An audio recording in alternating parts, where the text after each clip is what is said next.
اپنی بائیں چٹکی مسلی اور دونوں نقطے یک بیک تاریک ہو کر رات کی سیاہ چادر میں فنا ہو گئے۔ اے آقا، تو فرشتوں کا استاد رہا ہے اور اب میں تیری بصیرت کے سامنے ایک حقیر اور بے فہم لوتھڑا ہوں، مگر تو نے میری اور تیرت داس کی جانی دشمنی میں آخر کیا خوبی تلاش کی ہے کہ اس خوش نصیب کو چند سالوں کی مہلت مل گئی ہے۔ تیرا حکم ہر دلیل اور ہر خواہش پر حاوی ہے، مگر میں تیری عنایت چاہتا ہوں کہ مجھے اس فیصلے کے سبب سے ضرور آگاہ کر دے۔ میں نے سینے پر دونوں ہاتھ باندھ کر پوزا پوچھتے اور قریب خلق شیطان کے سامنے خم ہوتے ہوئے کہا۔ وہ سخت اور بے رحم آواز میں ہنسا۔ کرشن کمار کا دھرم پتھروں کی پوجا ہے جبلی۔ وہ ان پتھروں کو رام اور بھگوان کہتا ہے، جو اپنی جگہ سے ہلنے کی سکت نہیں رکھتے، جنہیں ندی نالوں کا تند پانی گھس گھس کر نیست و نابود کر دیتا ہے۔ وہ ان سرکش نالوں کو نہیں پوچھتا، مگر کالی کے مجسمے کو انسانی لہو کا غسل دیتا ہے۔ وہ نیک نہیں ہے اور مجھے اس کی یہی ادا پسند ہے۔ وہ غلیظ ہے اور گندی کوتوں کا بھوکا ہے۔ مجھے اس کے ہلاکت میں ڈالے بغیر اپنا پجاری بنانا ہے۔ اس کے وجود میں، اس کی روح کی گہرائیوں میں ایک ننھا سا شیطان پوشیدہ ہے۔ میری خواہش ہے کہ وہ شیطان ابھر کر اس کی کردار پر یوں حاوی ہو جائے کہ وہ میرے مسلک کا مبلغ بن جائے۔ میں سمجھ گیا میرے آقا، میں بدستور احترام آمیز لہجے میں بولا۔ وہ میرے ہاتھوں ہرگز نہ مرے گا۔ میں پوری کوشش کروں گا کہ اسے تیرا پجاری بنا لوں۔ میری نظر میں تیرا رتبہ بہت بلند ہے جبلی۔ جا سیتا پور کی فضائیں تیری منتظر ہیں۔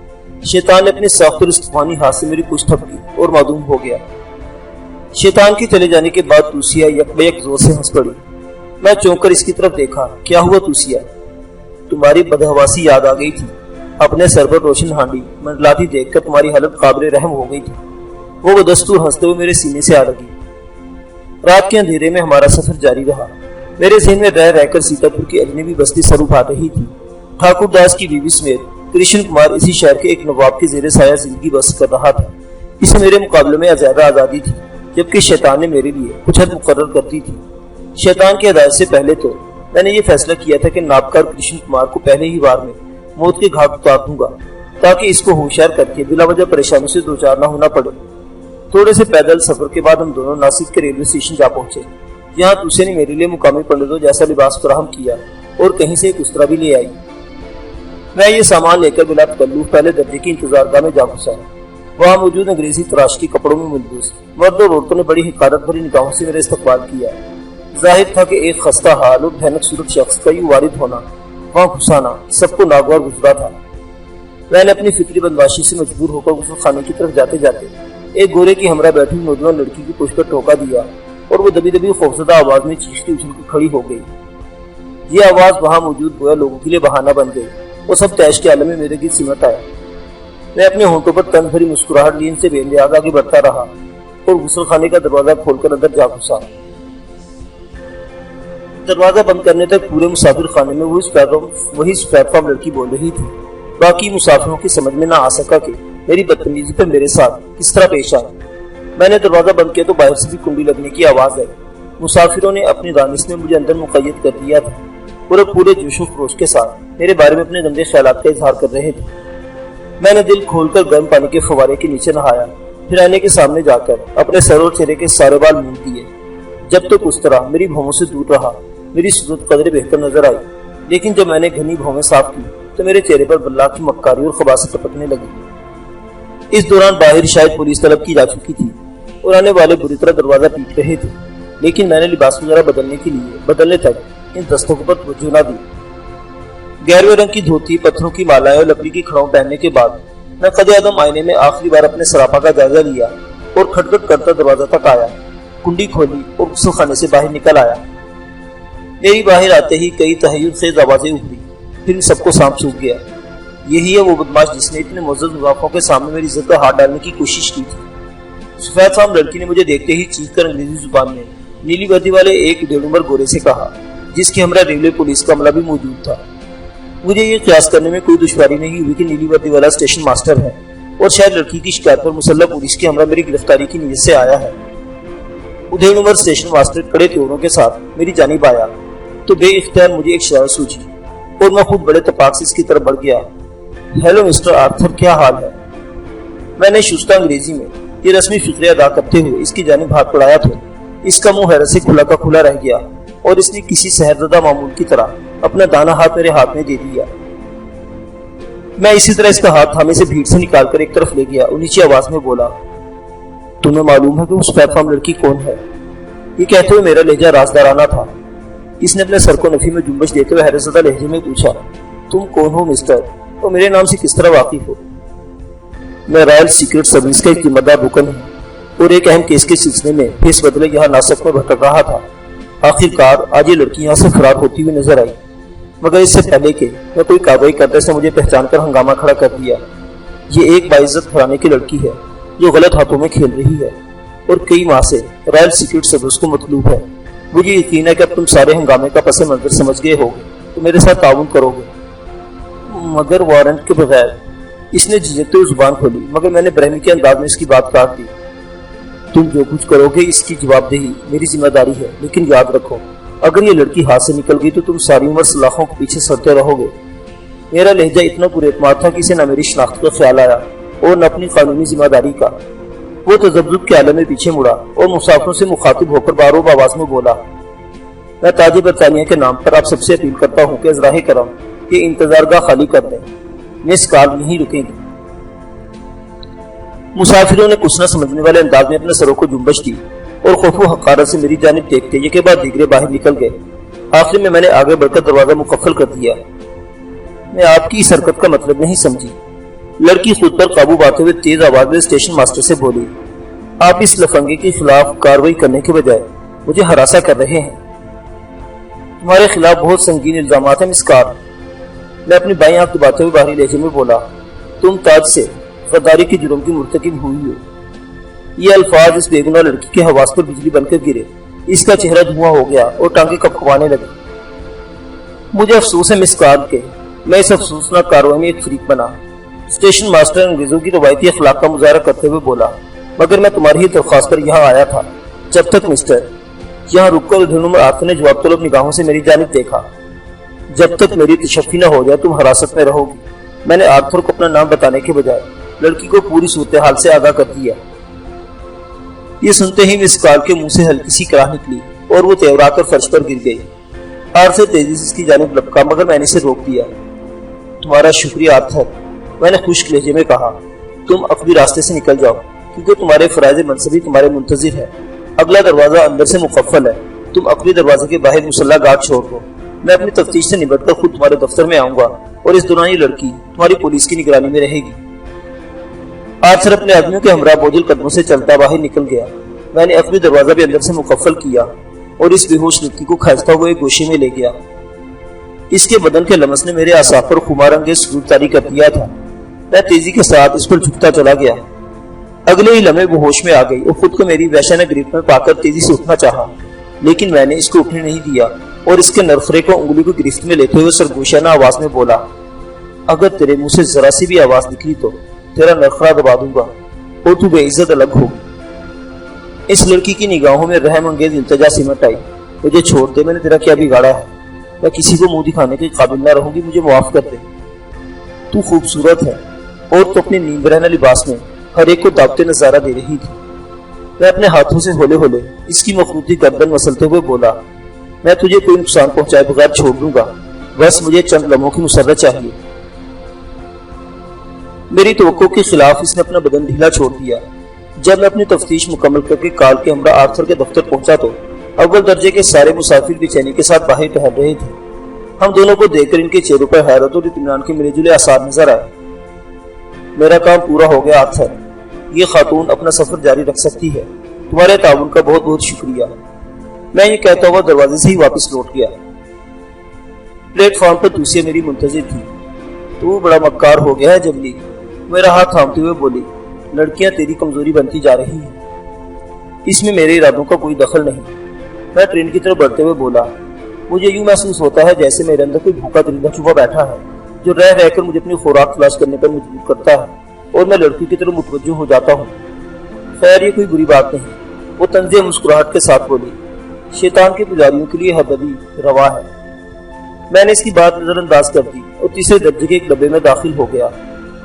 تمام نشستیں بھر چکی تھی، لیکن میری حیت دیکھ کر بیک وقت کئی افراد اپنی جگہ خالی کر دی اور میں توسیہ کے ہمراہ کھڑکی کی قریب والی خالی سیٹ پر جا بیٹھا۔ سفر کا بیشتر حصہ خاموشی کے ساتھ ہی گزرا۔ تقریباً سارے مسافر کسی نہ کسی طرح مجھ سے بات کرنے پر تلے ہوئے تھے، مگر میں نے ایک دو کو اس بری طرح دھتکارا کہ پھر کسی کو بات چھیڑنے کا حوصلہ نہ ہوا۔ ناسک سے اندور، ساگر اور کانپور سے ہوتا ہوا لکھنؤ پہنچا۔ ارادہ تو یہ تھا کہ بلا رکے سیدھا سیتاپور کی جانب بڑھ جاؤں گا، مگر اسٹیشن پر مقامیوں کے جو ڈھنگ دیکھے تو رہا نہ گیا اور میں نے ایک آدھ دن اس شہر میں رکنے کا فیصلہ کر لیا۔ اسٹیشن سے باہر آنے کے بعد میں نے اس شہر میں زندگی کا ایک نیا انداز دیکھا۔ لوگوں کے لباس اور انداز گفتگو سے عجیب فطری نزاکت کا احساس ہوتا تھا۔ چھوٹے چھوٹے چائے خانوں میں ستھرے ستھرے لوگ بے فکر انداز میں شعر و شاعری اور حالات حاضرہ پر بحث میں مصروف تھے۔ کہیں کہیں بٹیروں کی پالیاں بھی ہو رہی تھی۔ میں توسیہ کے ہمراہ یوں ہی بے مقصد چلا جا رہا تھا کہ اچانک ایک خوبصورت کتا دم ہلاتا ہوا نظر آیا اور میرے قدموں میں لوٹنے لگا۔ میں نے غور سے اس کی طرف دیکھا اور میرے دل میں عقیدت کے جذبات امڈ آئے۔ وہ میرا آقا تھا۔ باہمی شناخت کے بعد وہ کتا ایک طرف چل دیا اور میں اپنے آقا کی تقلید کرنے لگا۔ ایک قدرے ویران چوراہے پر رک کر اس سفید کتے نے مڑ کر میری طرف دیکھا اور میں اس کی نگاہوں کا مفہوم سمجھ گیا۔ جا توسیہ، میں نے کہا، ہمارے آقا کا حکم ہے کہ ہم وقتی طور پر جدا ہو جائیں۔ وہ مجھ سے کوئی خاص کام لینا چاہتا ہے جہاں تیری موجودگی الجھنے پیدا کر دے گی۔ تجھے اب سے تیسرے دن سیتاپور پہنچنا ہے، وہاں میں خود تجھے تلاش کر لوں گا۔ توسیہ نے مسکرا کر مجھے الوداع کہا اور ایک طرف ہو لی اور میں اپنے آقا کی رہنمائی میں ایک بار پھر کسی انجاری منزل کی طرف روانہ ہو گیا۔ معزز سامعین حضرات، یہ دلچسپ اور خوفناک داستان ابھی جاری ہے۔ بقیہ واقعات اگلی قسط میں۔ دیکھتے رہیے اردو داستان۔ اللہ حافظ۔